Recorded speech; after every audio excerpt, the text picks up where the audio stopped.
नहीं किया, वो तो करेंगे भी नहीं। पर एक तक सरकार को ये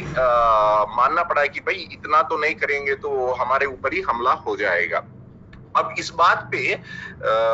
सभी लोग ध्यान देना चाहिए कि ये पहले तो क्या ऐसा चल रहा है कि ये पावर या इंडस्ट्रियल सेक्टर्स में, पावर या कंस्ट्रक्शन सेक्टर्स में ऐसा क्यों आंदोलन उठ रहा है? व्हाई इज इट इम्पोर्टेंट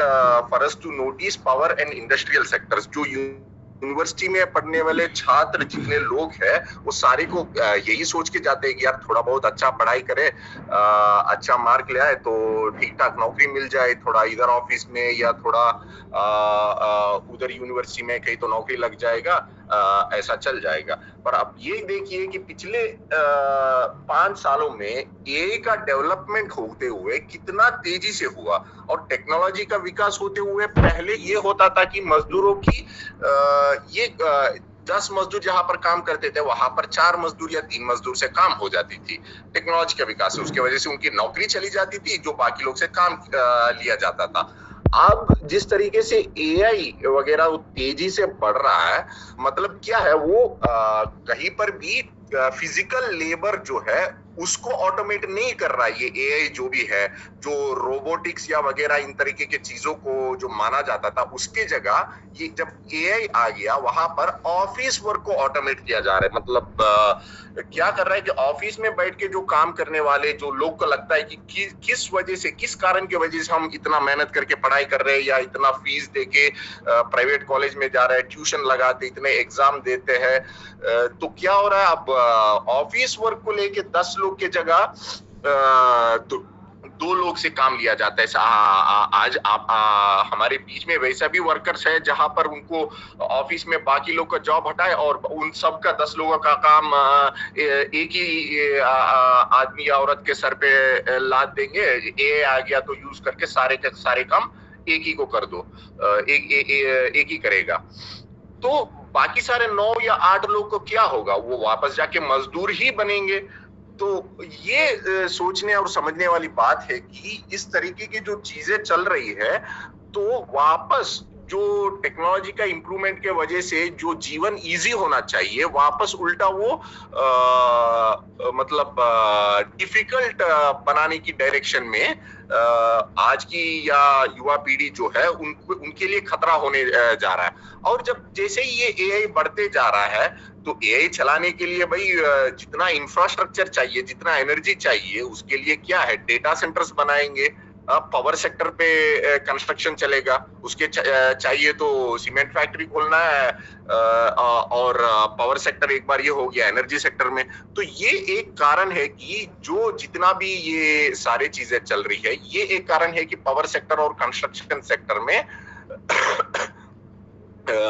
आंदोलन इतना तेज उठने का, क्योंकि वहीं पर, क्योंकि वो जल्दी जल्दी से काम खत्म करना है कंस्ट्रक्शन में, तो 8 घंटे के काम के जगह 12 घंटे काम लिया जा रहा है, और मजदूर भी कितने दिन सह लेते इन चीज को, तो कहीं ना कहीं उनके अंदर ये विद्रोह आ जाता है। जबकि वहां पर हम लोगों ने किसी अलग तरीके से काम नहीं किया, फिर भी अपना स्वतः स्फूर्त, स्पॉन्टेनियस जो कहते हैं, वैसे ही आंदोलन खड़ा किया। तो अब लोगों को इस बात पे गौर करना चाहिए कि इतना, मतलब 28 जगह, एक जगह 2 जगह नहीं, 28 जगह पे 2 महीने में आंदोलन उठा, और 21 जगह पे सिर्फ पिछले 11-12 दिनों में आंदोलन उठा। तो ऐसा क्या चल रहा है कि हमारी देश की मीडिया में, मेन स्ट्रीम मीडिया में एक जगह पे कहीं पर भी इस चीज की चर्चा नहीं होती है, जहां पर कि हर छोटी चीज पे वहां पर ये हुआ, यहाँ पर कितना छोटी चीज में किसी की छोटा सा एक्सीडेंट हो गया, चलो ये अच्छी बात है कि किसी का हुआ तो उसको जिक्र करते हुए ये लाते हैं, पर हर जगह पे हमेशा इंडिविजुअल का स्टोरी को सामने रख के, इंडिविजुअल को फोकस में रख के हमेशा यही है कि यार बेचारा इनको क्या हो गया, इनके साथ कैसे हो गया, वैसा न्यूज जितना कवर करते हैं, और दिनों भर सिर्फ इसी पे चर्चा होती है। और उसको छोड़ के जहां पर यहाँ पर इतने सारे मजदूर वो स्वतःस्फूर्त जब खड़े हुए, उसका भी पीछे ये कारण है कि किसी न किसी मजदूर का एक्सीडेंट हुआ, या गुजर गए, या उनका हॉस्पिटलाइज हुआ। तो उनका न्यूज तो कहीं नहीं आ रहा है। चलो आंदोलन नहीं है तो कम से कम उतना तो कवर कर सकते हैं। तो ये समझना पड़ेगा कि मीडिया हो या उसके पीछे काम करने वाले बुर्जुआ क्लास या कैपिटलिस्ट क्लास, पूंजीपति क्लास जो बोलते हैं, उनकी क्या राजनीति है और उनका प्रोपेगेंडा क्या है। उनकी प्रोपेगेंडा यही होता है कि जैसे ही मजदूर की और मजदूर की पक्षी जो बात आती है उनको पूरा दबाया जाता है। कभी भी उसको एक्सप्लोर नहीं करते हैं इस तरीके से ताकि